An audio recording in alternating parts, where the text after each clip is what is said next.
ونعوذ بالله من شرور أنفسنا ومن سيئات أعمالنا من يهده الله فلا مضل له ومن يضلله فلا هادي له وأشهد أن لا إله إلا الله وحده لا شريك له وأشهد أن محمدا عبده ورسوله يا أيها الذين آمنوا اتقوا الله حق تقاته ولا تموتن إلا وأنتم مسلمون يا أيها الناس اتقوا ربكم الذي خلقكم من نفس واحدة وخلق منها زوجها وبث منهما رجالا كثيرا ونساء واتقوا الله الذي تساءلون به والأرحام إن الله كان عليكم رقيبا يا أيها الذين آمنوا اتقوا الله وقولوا قولا سديدا يصلح لكم أعمالكم ويغفر لكم ذنوبكم ومن يطع الله ورسوله فقد فاز فوزا عظيما أما بعد فإن خير الحديث كتاب الله وخير الهدي هدي محمد صلى الله عليه وسلم وشر الأمور محدثاتها وكل محدثة بدعة وكل بدعة ضلالة وكل ضلالة في النار قال الله تعالى في القرآن المجيد والفرقان الحميد أعوذ بالله من الشيطان الرجيم بسم الله الرحمن الرحيم إن الله لا يغفر أن يشرك به ويغفر ما دون ذلك لمن يشاء ومن يشرك بالله فقد ضل ضلالا بعيدا اللهم صل على محمد وعلى آل محمد كما صليت على إبراهيم وعلى آل إبراهيم إنك حميد مجيد اللهم بارك على محمد وعلى آل محمد كما باركت على إبراهيم وعلى آل إبراهيم إنك حميد مجيد رب اشرح لي صدري ويسر لي أمري واحلل عقدة من لساني يفقه قولي رب زدني علما رب زدني علما اللهم رب زدنی علما۔ معزز حاضرین جمعہ، اس کو تھوڑا سا دور کرو، اب ٹھیک ہے؟ ایک سوال ہے، اور وہ سوال یہ ہے کہ جنت میں جانے کے لیے کیا چیز ضروری ہے؟ سوال سمجھ میں آیا؟ سوال ہے جنت میں جانے کے لیے کیا چیز ضروری ہے؟ کیونکہ ہم یہاں پر کیوں بیٹھے ہیں؟ اللہ کی عبادت کرنے کیوں آئے ہیں؟ ہمارا مقصد اس سے کیا ہے کہ ہم اللہ تبارک و تعالی ہم سے راضی ہو جائے، اور اس دنیا سے جانے کے بعد اللہ ہماری عبادت سے راضی ہو کر کے ہمیں جنت دے دے۔ ہمارا مقصد یہی ہے نا؟ تو سوال یہ ہے کہ جنت میں جانے کے لیے کیا چیز ضروری ہے؟ اور یہ سوال اس لیے بھی ہے کہ ہر شخص جنت میں جانا چاہتا ہے، چاہے وہ ہمارے ہندو بھائی ہوں، چاہے ہمارے جین بھائی ہوں، چاہے ہمارے سکھ بھائی ہوں، چاہے یہودی ہوں، چاہے عیسائی ہوں، غرض کہ دنیا میں جو بھی شخص ہے اور وہ ایک اللہ تبارک و تعالیٰ کی عبادت کرتا ہے، اگرچہ اس کی عبادت کا طریقہ غلط ہے، لیکن وہ کیا چاہتا ہے کہ اللہ تبارک و تعالیٰ میری اس عبادت سے خوش ہو جائے، اور میری دنیا چاہے اچھائی سے، چاہے برائی سے، چاہے خوشحالی سے، چاہے بدحالی سے کٹ جائے، لیکن جب میں اس دار فانی سے دار آخرت کی طرف کوچ کروں تو اللہ تبارک و تعالیٰ میرے اچھے اعمال سے خوش ہو کر کے مجھے جنت دے دے۔ تو اس لیے میں یہ سوال کر رہا ہوں کہ جنت میں جانے کے لیے کیا چیز ضروری ہے؟ اگر بطور مسلمان ہونے کے ناطے ہم یہ جواب دیں کہ جنت میں جانے کے لیے نماز ضروری ہے، نماز کا قائم کرنا ضروری ہے، تو جواب ہے غلط۔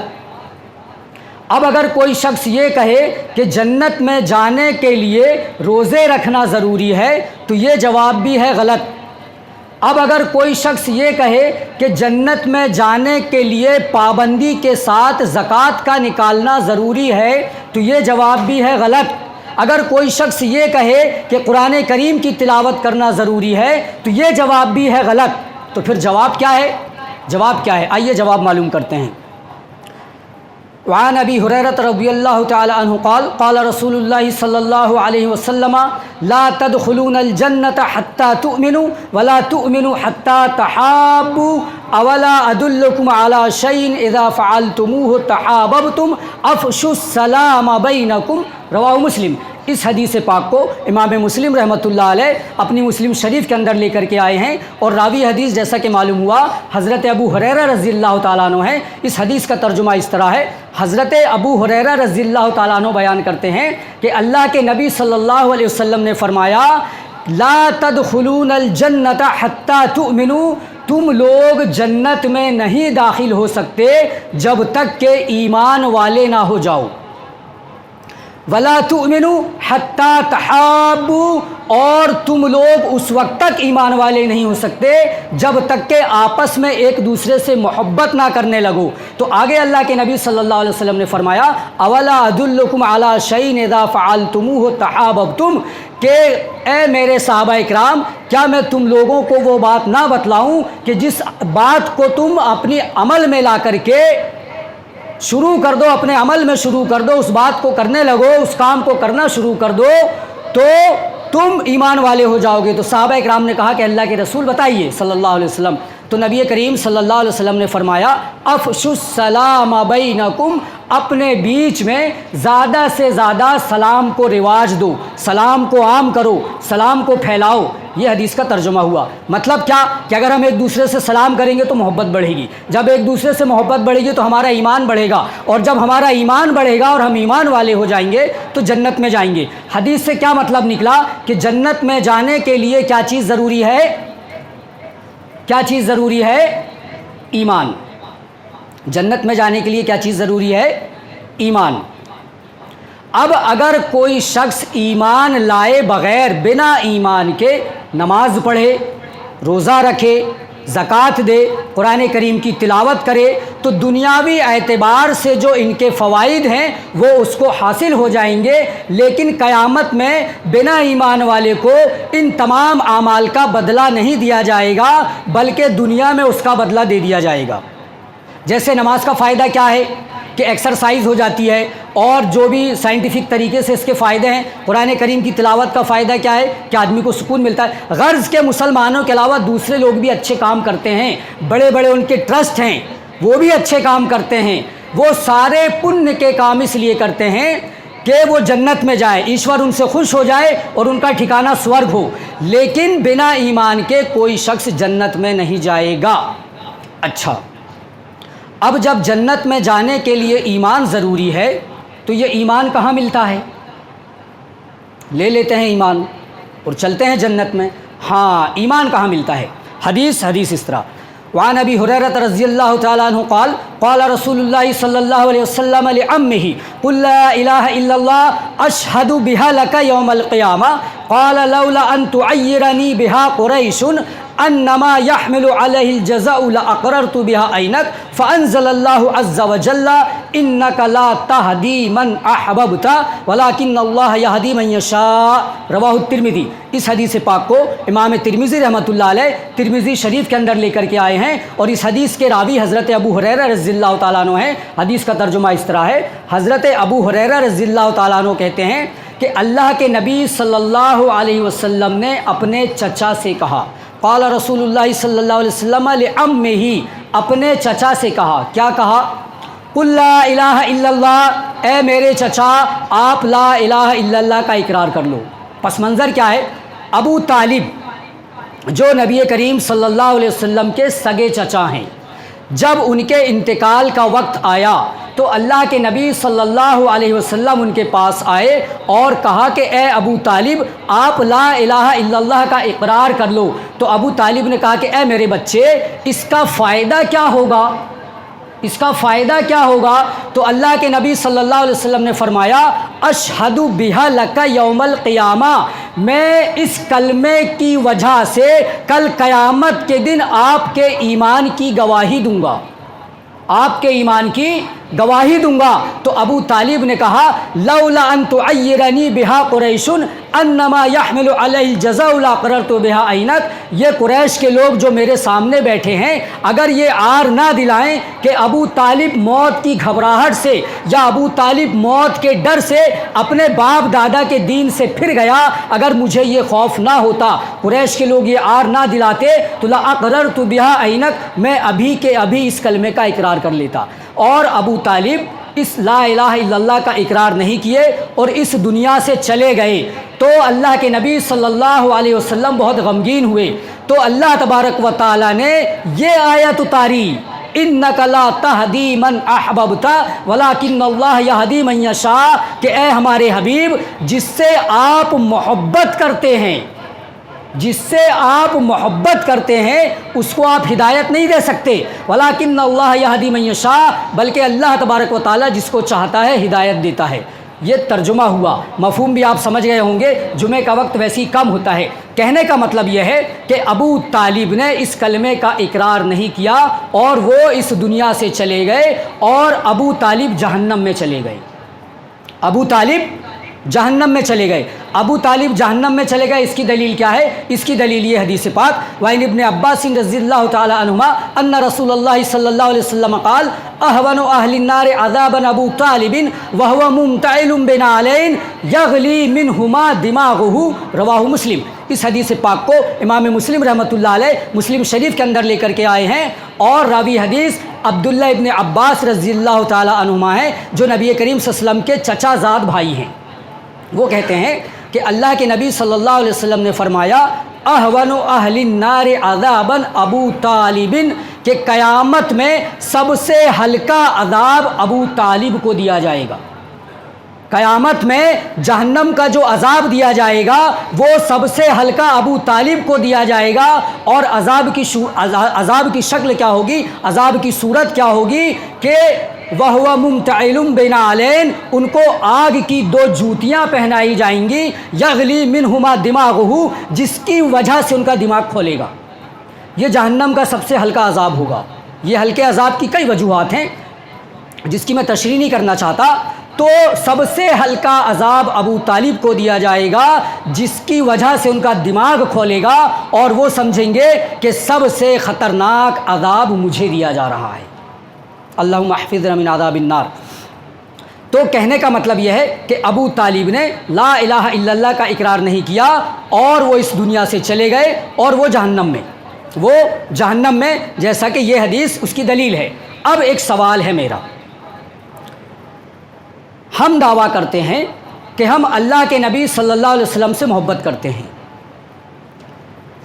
اور ایک دعویٰ یہ ہے کہ اللہ کے نبی صلی اللہ علیہ وسلم کسی سے محبت کرتے ہیں۔ تو ہم زیادہ محبت میں اللہ کے نبی کی کامیاب ہوں گے، کیا وہ شخص کامیاب ہوگا جس سے اللہ کے نبی محبت کرتے ہیں؟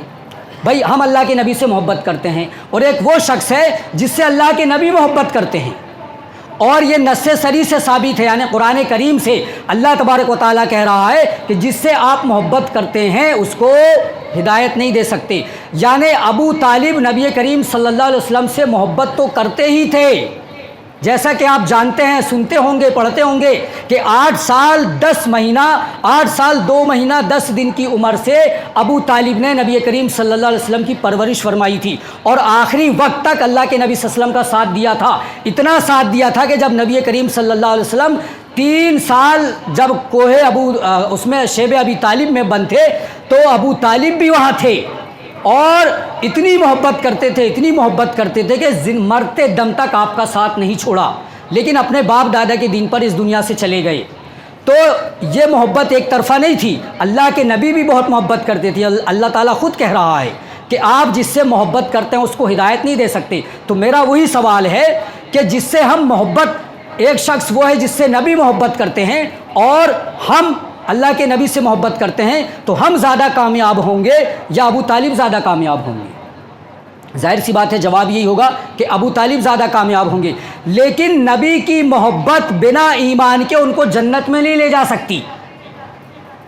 نبی کی محبت ابو طالب کو اور ابو طالب کی محبت نبی سے، دونوں کی ایک دوسرے کی محبت ابو طالب کے کوئی کام نہیں آئی، اور وہ بنا لا الہ الا اللہ پڑھے اور بنا ایمان لائے اس دنیا سے چلے گئے اور وہ جہنم میں رہیں گے۔ اور ایک ہم ہیں جو ہم یہ دعویٰ کرتے ہیں کہ ہم اللہ کے نبی سے محبت کرتے ہیں، لیکن دن رات سر سے پیر تک شرک اور بدعات کی غلاظت میں مبتلا ہیں، تو ہم کیسے کامیاب ہو جائیں گے اور ہم کیسے جنت میں چلے جائیں گے؟ بھائی how it can be possible, یہ کیسے ممکن ہو سکتا ہے؟ بالکل ممکن نہیں ہو سکتا۔ تو لا الہ الا اللہ سے ایمان ملتا ہے۔ اچھا، اب اگر کوئی شخص یہ بولتا رہے لا الہ الا اللہ لا الہ الا اللہ، اور وہ صرف زبان سے اقرار کرتا رہے اور دل سے تصدیق نہ کرے، یا صرف اس کا زبان سے اقرار کر لینا کافی ہو جائے گا؟ کیا اور بھی کچھ چیز چاہیے؟ ایک چیز اور چاہیے۔ کیا چاہیے؟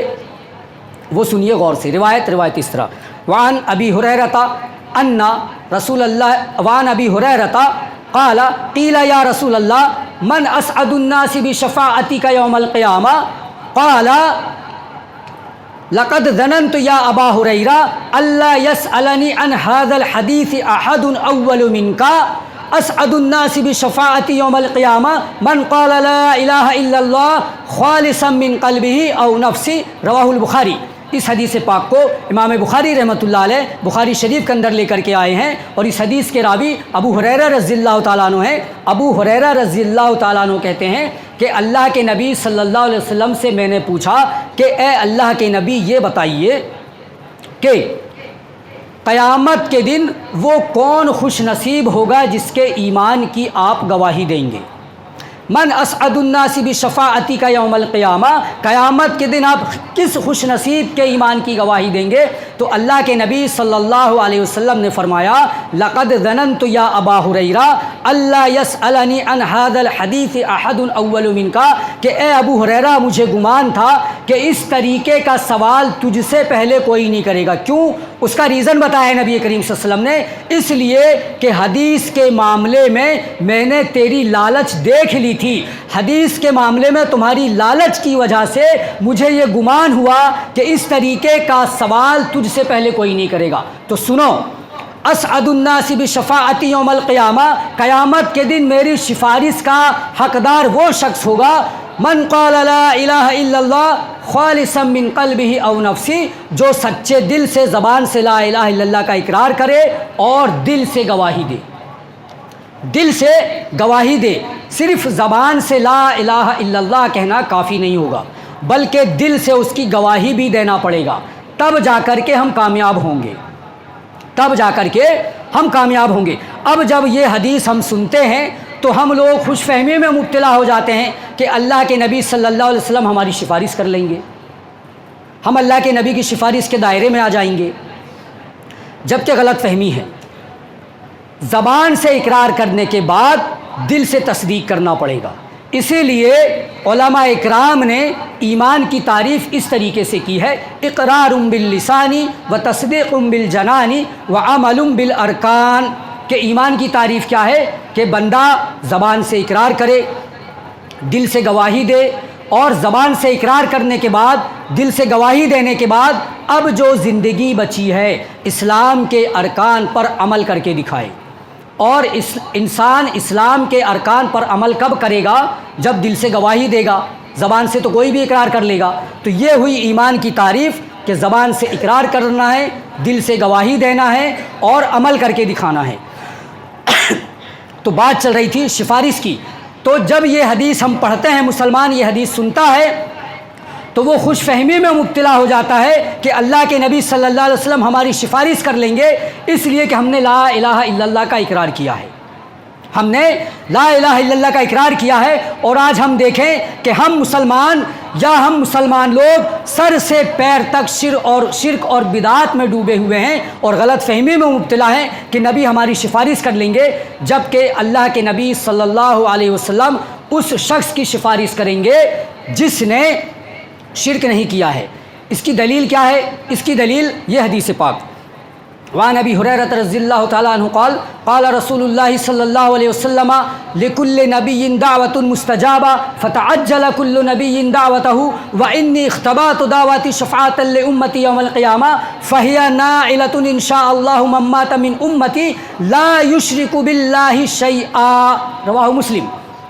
اس حدیث پاک کو امام مسلم رحمۃ اللہ علیہ مسلم شریف کے اندر نقل کیا ہے، اور اس حدیث کے راوی بھی حضرت ابو ہریرہ رضی اللہ تعالیٰ عنہ ہیں۔ حضرت ابو ہریرہ رضی اللہ تعالیٰ عنہ کہتے ہیں کہ اللہ کے نبی صلی اللہ علیہ وسلم نے فرمایا کہ ہر نبی کو ایک دعا دی گئی جو گارنٹیڈ تھی، یعنی ایک دعا تمام انبیاء کرام کو ایک دعا کے بارے میں اختیار دیا گیا کہ جب تم اس دعا کو مانگو گے حوالہ دے کر کے کہ جو گارنٹیڈ ہے تو وہ قبول ہوگی۔ لکل نبی دعوت مستجابہ، ہر نبی کو ایک دعا ایسی دی گئی جو مستجابہ تھی، یعنی قبول کی ہوئی تھی۔ تو اللہ کے نبی صلی اللہ علیہ وسلم کہتے ہیں فتعجل کل نبی دعوتہ، تمام نبیوں نے اپنی اس دعا کو دنیا میں مانگ لیا، اس دعا کو دنیا میں مانگ لیا، لیکن وانی اختبات دعواتی، میں نے اپنی دعا کو چھپا کر کے رکھا ہے، میں نے اپنی دعا کو چھپا کر کے رکھا ہے، کس لیے؟ شفاعۃ لامتی یوم القیامہ، میرے گناہ گار امتیوں کی سفارش کرنے کے لیے قیامت کے دن، قیامت کے دن۔ لیکن اللہ کے نبی صلی اللہ علیہ وسلم نے آگے فرمایا فہی نائلۃ ان شاء اللہ، میری یہ دعا ہر اس شخص کو پہنچے گی لا یشرک باللہ شیئا، جس نے اللہ تبارک و تعالیٰ کے ساتھ رائی کے دانے کے برابر بھی، یا اللہ تبارک و تعالیٰ کے ساتھ ذرہ برابر بھی شرک نہیں کیا۔ اس حدیث پاک سے یہ بات ثابت ہو گئی کہ مشرک کو، یعنی جو شخص شرک کرتا ہے، اس کی سفارش اللہ کے نبی صلی اللہ علیہ وسلم نہیں کریں گے، نہیں کریں گے، نہیں کریں گے۔ کیوں؟ اس لیے کہ شرک سب سے بڑا گناہ ہے، شرک سب سے بڑا گناہ ہے۔ اس کی دلیل کیا ہے؟ اس کی دلیل یہ آیت پاک جو سورہ لقمان میں ہے، وَإِذْ قَالَ لُقْمَانُ لِابْنِهِ وَهُوَ يَعِظُهُ يَا بُنَيَّ لَا تُشْرِكْ بِاللَّهِ إِنَّ الشِّرْكَ لَظُلْمٌ عَظِيمٌ۔ حکیم لقمان نے اپنے بیٹے سے نصیحت کرتے ہوئے فرمایا کہ اے میرے بیٹے، لا تشرک باللہ، اللہ تبارک و تعالیٰ کے ساتھ شرک نہیں کرنا۔ کیوں نہیں؟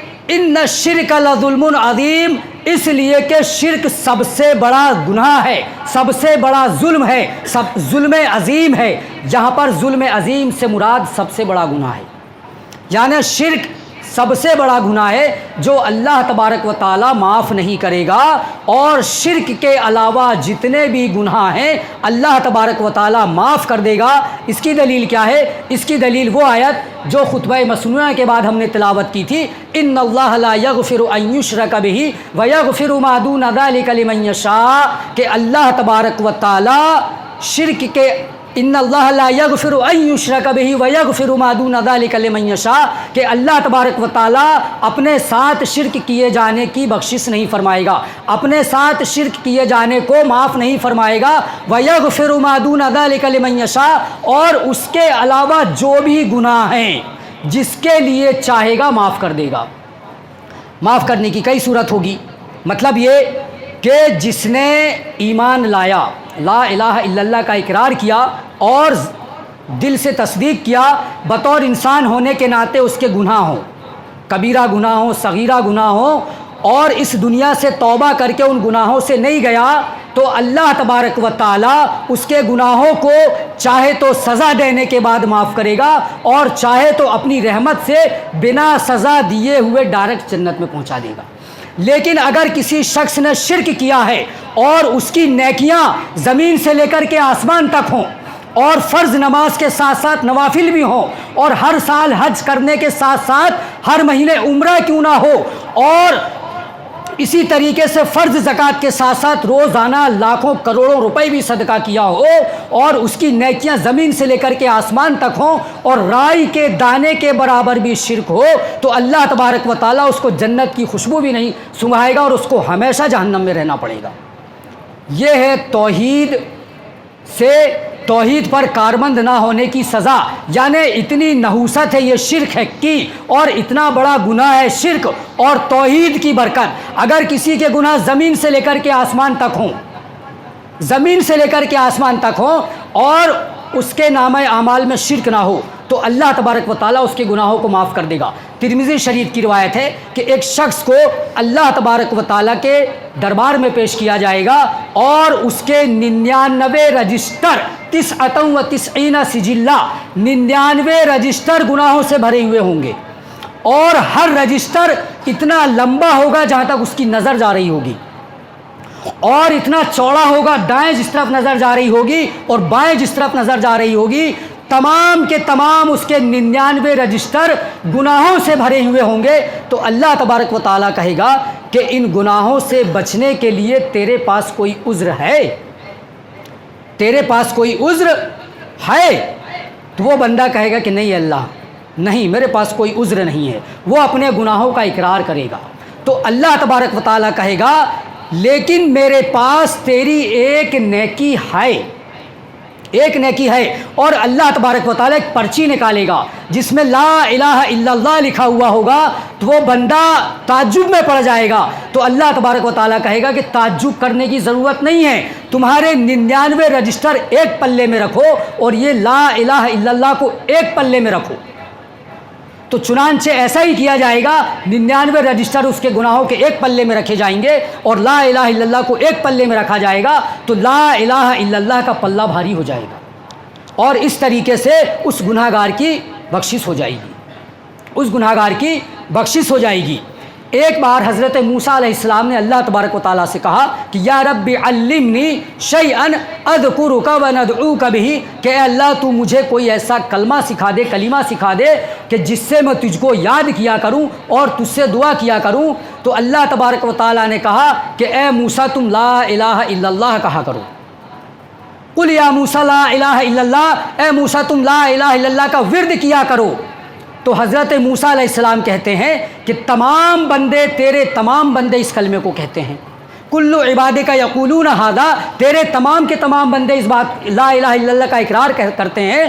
تو اللہ تعالیٰ نے کہا کہ اے موسیٰ لو کان السماوات السبع وعامرہن فی غیری والارض فالسبعین الارض فی کفۃ ولا الہ الا اللہ فی کفۃ مالت بہن لا الہ الا اللہ۔ اس حدیث پاک کو امام ابن حبان نے اور امام حاکم نے نقل کیا ہے، اور امام حاکم نے اس کو صحیح کہا ہے۔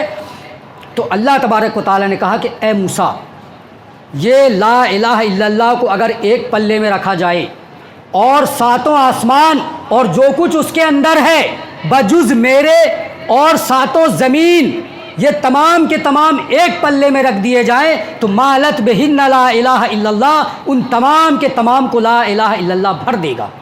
میرے بھائیوں یہ برکت ہے لا الہ الا اللہ کی، اس لیے ہمیں کثرت سے اس کا ورد کرنا چاہیے۔ اور لا الہ الا اللہ ایسی ہلکی اور آسان چیز ہے کہ اگر کسی بھی چیز کا ورد کر دیں، سبحان اللہ، الحمدللہ، استغفر اللہ، تو ہونٹ ہلتے ہیں، لیکن اگر ہم لا الہ الا اللہ دھیرے سے بھی کہہ لیں تو ہونٹ بھی نہیں ہلتے۔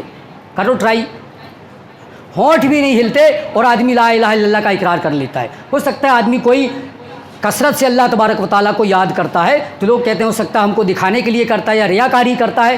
تو لا الہ الا اللہ ایسی چیز ہے کہ آدمی دھیرے سے بھی کہہ لیتا ہے اور ہونٹ بھی نہیں ہل پاتا، اور لا الہ الا اللہ ادا ہو جاتا ہے۔ تو میرے بھائیوں یہ برکت ہے لا الہ الا اللہ کی، لیکن اس لا الہ الا اللہ کے اقرار کرنے میں لوگوں نے بہت غلط فہمی برتی، اور لا الہ الا اللہ کے مفہوم کو ہم نے نہیں سمجھا۔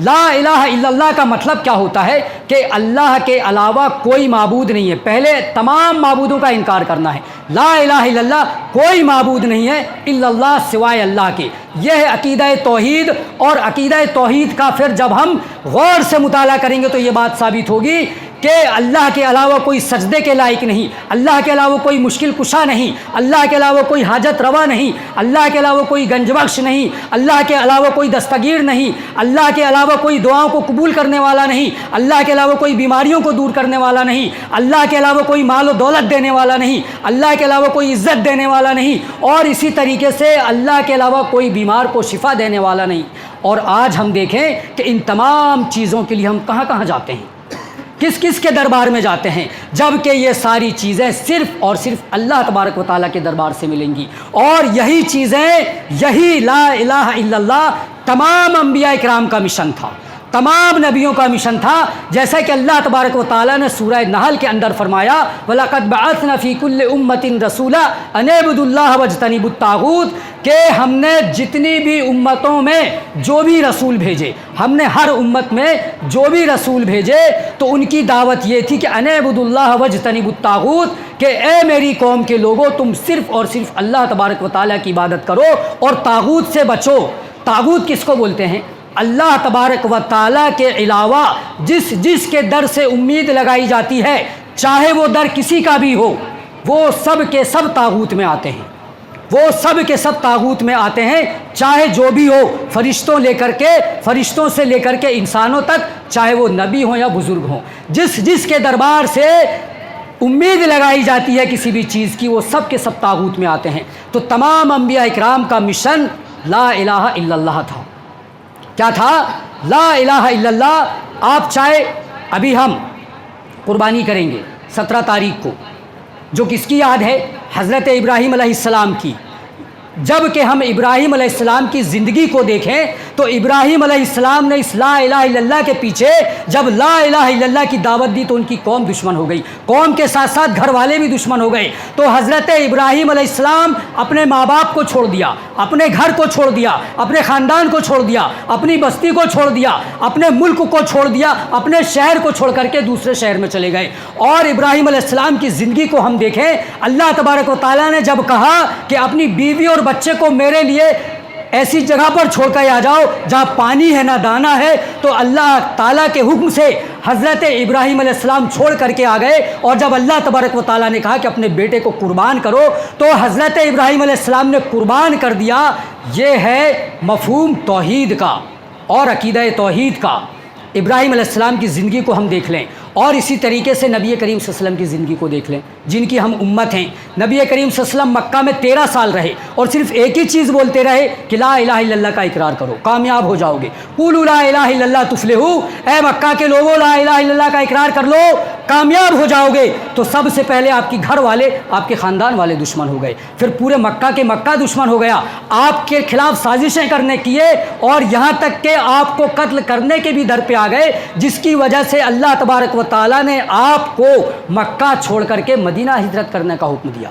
تو لا الہ الا اللہ کا مفہوم ادا کرنا اتنا آسان نہیں ہے جو ہم سوچتے ہیں۔ تمام نبیوں کا مشن یہی تھا، اور ہم لوگ سر سے پیر تک شرک اور بدعت میں ڈوبے ہوئے ہیں، اور یہ سوچتے ہیں کہ ہم شرک کیسے کر سکتے ہیں، ہم کیسے شرک کر سکتے ہیں، ہم تو نبی کی امت ہیں۔ سوال ہے کیا مسلمان شرک کر سکتا ہے کہ نہیں؟ کر سکتا ہے۔ اس کی دلیل سورہ یوسف کی آیت وما یؤمن اکثرهم باللہ الا وهم مشرکون۔ اللہ تبارک و تعالیٰ کہتا ہے کہ اکثر لوگ ایمان نہیں لاتے مگر اللہ تبارک و تعالیٰ کے ساتھ شرک کرتے ہیں۔ اللہ تبارک و تعالیٰ خود کہہ رہا ہے کہ آدمی لا الہ الا اللہ کا اقرار کرنے کے بعد بھی شرک کر سکتا ہے۔ اور اسی طریقے سے اللہ تعالیٰ نے فرمایا سورہ انعام کے اندر الذین آمنوا ولم یلبسوا ایمانهم بظلم فاولئک لهم الامن وهم مہتدون، کہ وہ لوگ جو ایمان لائے اور اپنے ایمان کے ساتھ شرک کو نہیں ملایا تو اولئک لهم الامن، انہی کے لیے امن ہے، وهم مہتدون، اور یہی لوگ ہدایت پر ہیں۔ آج کتنے لوگ دعویٰ کرتے ہیں کہ ہم ہدایت پر ہیں، ہم ہی ہدایت پر ہیں، ہمارے علاوہ کوئی ہدایت پر نہیں ہے، اور وہ بدعت میں مبتلا ہیں، شرک میں مبتلا ہیں۔ اور آج دیکھیں جہاں جہاں مسلمان پریشان ہیں، ان کو ستایا جا رہا ہے، کیا ان کے اندر صحیح توحید ہے، صحیح عقیدہ موجود ہے؟ ان کے لیے کوئی امن نہیں ہے۔ تو جو لا الہ الا اللہ کا صحیح طریقے سے مفہوم نہ سمجھے اور شرک کی باریکیوں کو نہ سمجھے تو اس کے لیے نہ دنیا میں امن ہے اور آخرت میں بھی کوئی امن نہیں ہوگا۔ اور جو لا الہ الا اللہ کے مفہوم کو سمجھ گیا وہی ہدایت پر ہے، اور قیامت میں اسی کے لیے امن ہوگا۔ باقی کوئی کتنے بھی دعویٰ کر لے کہ ہم ہدایت پر ہیں، یہ دعویٰ اس کا کافی نہیں ہوگا۔ تو ہمیں لا الہ الا اللہ کے مفہوم کو سمجھنا ہوگا اور شرک کی باریکیوں کو سمجھنا ہوگا، شرک کی باریکیوں کو سمجھنا ہوگا، کیونکہ اگر آپ لا الہ الا اللہ پر کاربند ہیں اور آپ نے لا الہ الا اللہ کی گواہی دی ہے، تو بخاری اور مسلم کی روایت ہے، عبادہ بن صامت رضی اللہ تعالیٰ عنہ اس کے راوی ہیں، وہ کہتے ہیں کہ اللہ کے نبی صلی اللہ علیہ وسلم نے فرمایا من شہد اللہ الہ الا اللہ وان محمد رسول اللہ وعیسی عبد اللہ وکلمتہ القاہ الی مریم وروح منہ والجنت حق والنار حق ادخلہ اللہ الجنت علی ما کان من العمل۔ حضرت عبادہ بن صامت رضی اللہ تعالیٰ عنہ کہتے ہیں کہ اللہ کے نبی صلی اللہ علیہ وسلم نے فرمایا کہ جس نے لا الہ الا اللہ کی گواہی دی اور اس بات کی گواہی دی کہ محمد صلی اللہ علیہ وسلم اس کے رسول ہیں اور حضرت عیسیٰ بھی اللہ کے رسول اور اس کے بندے ہیں اور اس کا کلمہ ہے جو اللہ تعالیٰ نے حضرت مریم کی طرف القاء کیا تھا اور اس کی روح ہے اور جنت حق ہے جہنم حق ہے، تو ادخلہ اللہ الجنت علی ما کان من العمل، تو اللہ تبارک و تعالیٰ اس کو جنت میں داخل کرے گا چاہے اس کا عمل جو بھی ہو، چاہے اس کے اعمال جیسے بھی ہوں۔ اس حدیث کو امام مسلم اور امام بخاری رحمہم اللہ نے نقل کیا ہے۔ آخری حدیث اس کو بیان کر کے اپنی بات کو ختم کریں گے کہ شرک اتنی گھٹیا چیز ہے کہ جیسا کہ میں نے بتایا کہ زمین سے لے کر کے آسمان تک نے کیا ہوں، اور 5 ٹائم کی فرض نماز کے ساتھ ساتھ تہجد ہوں، روزانہ تہجد وہ پڑھے، نفلی نمازیں پڑھے، اور فرض زکوٰۃ کے ساتھ ساتھ روزانہ کروڑوں روپے بھی صدقہ کرے، اور ہر سال حج کرنے کے ساتھ ساتھ ہر مہینہ بھی عمرہ کرے، اور رائی کے دانے کے برابر بھی اگر شرک ہو تو اللہ تبارک و تعالیٰ اس کو جہنم سے نہیں نکالے گا۔ اس لیے ہمیں شرک کی باریکی کو سمجھنا پڑے گا اور اپنے علماء اکرام سے جڑ کے رہنا پڑے گا۔ اللہ کے نبی صلی اللہ علیہ وسلم نے شرک سے پناہ مانگنے کی دعا سکھلائی۔ کیا دعا سکھلائی؟ اللہم انی اعوذ بک ان اشرک بک وانا عالم واستغفرک لما لا اعلم، کہ اللہ میں اس شرک سے پناہ چاہتا ہوں جس کو میں جانتا ہوں اور اس شرک سے بھی پناہ چاہتا ہوں جس کو میں نہیں جانتا۔ تو ہمیں اس دعا کا بھی کثرت سے ورد کرنا چاہیے۔ اور توحید اتنی اچھی چیز ہے، اتنی اچھی چیز ہے کہ اگر 99 رجسٹر بھی گناہوں سے بھرے ہوں، اب یہ مت کہنا کہ مولوی صاحب چھوٹ دے کے چلے گئے، گناہ کرو، لا الہ الا اللہ کا اقرار کر لیے، شرک نہیں کرنا ہے، باقی جو بھی گناہ کرو، گناہ نہیں کرنا ہے۔ میرے بھائیو، بات کو سمجھنا پڑے گا پہلے۔ کہنے کا مطلب یہ کہ دنیا میں آنے کے بعد انسان ہونے کے ناطے ہم سے گناہ سرزد ہو سکتے ہیں، گناہ ہم سے سرزد ہو سکتے ہیں، تو وہ گناہ چاہے جتنے بھی ہوں اور آپ کا لا الہ الا اللہ کلمہ توحید آپ کا عقیدہ درست ہے، تو اللہ تبارک و تعالیٰ آپ کو جنت میں ڈال دے گا، چاہے تو سزا دینے کے بعد، چاہے تو سزا بنا سزا کے ڈائریکٹ جنت میں پہنچا دے گا۔ ایک حدیث پاک وہ روایت اس طرح ہے، وعن ابن عباس رضی اللہ تعالیٰ عنہ سمعت رسول اللہ صلی اللہ علیہ وسلم یقول ما من مسلم یموت فیقوم علی جنازته 40 رجلا لا یشرکون باللہ شیئا الا شفعہم اللہ فیہ، رواہ احمد۔ ابن عباس رضی اللہ تعالیٰ عنہما کہتے ہیں کہ اللہ کے نبی صلی اللہ علیہ وسلم نے فرمایا جو بھی مسلمان کا انتقال ہو جائے، ما من مسلم یموت، جو بھی مسلمان مر جائے، فیقوم علی جنازتہ 40 رجلا، اور اس کا جنازہ 40 ایسے لوگ پڑھ دیں جو موحد ہیں، توحید والے ہیں، لا یشرکون باللہ شیئا، اللہ تبارک و تعالیٰ کے ساتھ کچھ بھی شرک نہیں کرتے ہیں، تو الا شفعہم اللہ فی، تو اللہ تبارک و تعالیٰ توحید کی برکت سے اس کی بخشش فرما دیتا، اس کی شفاعت فرما دیتا ہے، اس کی بخشش فرما دیتا ہے۔ اگر وہ بندہ گناہ گار تھا اور مر گیا اور اس کا لا الہ الا اللہ صحیح تھا، اس کی توحید صحیح تھی، تو وہ کتنے بھی بڑا گناہ گار ہو، اگر 40 توحید پرست مسلمان اس کی نماز جنازہ ادا کر لیں تو اللہ تبارک و تعالیٰ اس کی بخشش فرما دیتا ہے۔ تو میرے بھائیوں اور دوستوں، یہ ہے برکت توحید کی، یہ ہے برکت لا الہ الا اللہ کی، جس کے مفہوم کو ہمیں سمجھتے ہوئے اس دنیا میں زندگی گزارنا چاہیے۔ اللہ تبارک و تعالیٰ سے دعا ہے کہ یا الہ العالمین تو ہمیں اچھی سمجھ اور نیک عمل کی توفیق عطا فرما، آمین۔ وآخر دعوانا ان الحمد للہ رب العالمین۔